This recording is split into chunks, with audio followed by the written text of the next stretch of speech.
Hindi ko alam bakit ko ba ito ginagawa. But, yeah.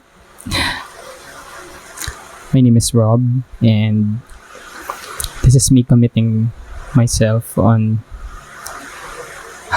taking the first step, taking baby steps on conquering my fears and, just trying out things that could potentially define my life as I grow.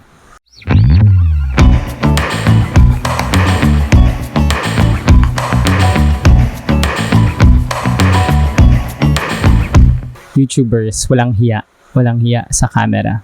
So, let's go. Let's do this. Why am I doing this? Well, first of all, I want to break my fears. Diba? I was really scared of even doing this in the first place kasi, there are a lot of things that I consider. Tapos, this is so scary. But aside from that, I want this to be a document of my life publicly. Well, I document my life, pero I'm not really thinking of sharing it because, it's social media. And next, sobrang tagal ko na itong pinag-iisipan since pandemic. Originally, I want to start a podcast, pero I thought na, and I wanted to start a podcast, pero I feel like I'm not confident. Parang wala pa akong ma-share back then, noong 2020. Tapos, yun, I'm just really scared of this. But, yeah. Doing YouTube para yumaman. Sino bang ayaw yumaman? Sure. Kidding aside, of course, I know na hindi naman ako yayaman early stages on this, but I just want to give it a try if this platform is for me, and just generally breaking the barriers. Diba? Ayun, may ingay na sa likod. So,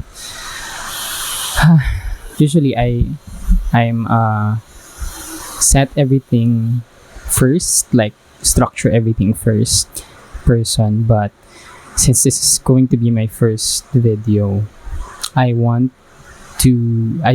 this to be as raw as possible so that I can go back here in the future and see things, see if I grow, yes, let's go YouTube pa more. But yeah, I know na meron akong napanood before na recent video lang siya na sabi sobrang saturated na daw yung vlogging, especially in the Philippines, kasi when pandemic hit, everyone is stuck at home, so everyone is figuring out how to keep themselves busy. So yeah, nag-boom yung YouTube, and true enough, well, kind of true, kasi totoo naman na dumami yung YouTubers or like vloggers or influencers here in the Philippines. But as for me, hindi naman yun yung driver ko in doing this. And I don't consider myself late sa party. But, we have our own paces. And this is me taking control of my pace for this, on this part of my life. So, yeah, hopefully, hindi ako ma-burn out on doing this, and I hope na i-enjoy ko every single video and hindi siya maging detrimental. Isa kasi yun sa fear ko, maging detrimental to, like, just by thinking about it. Yung, gagawa na naman ng video, magpo-post na naman. So, I hope di ako mabot sa ganun point. And I just want to share my journey with you guys. So, yeah. See you on the next. Bye-bye.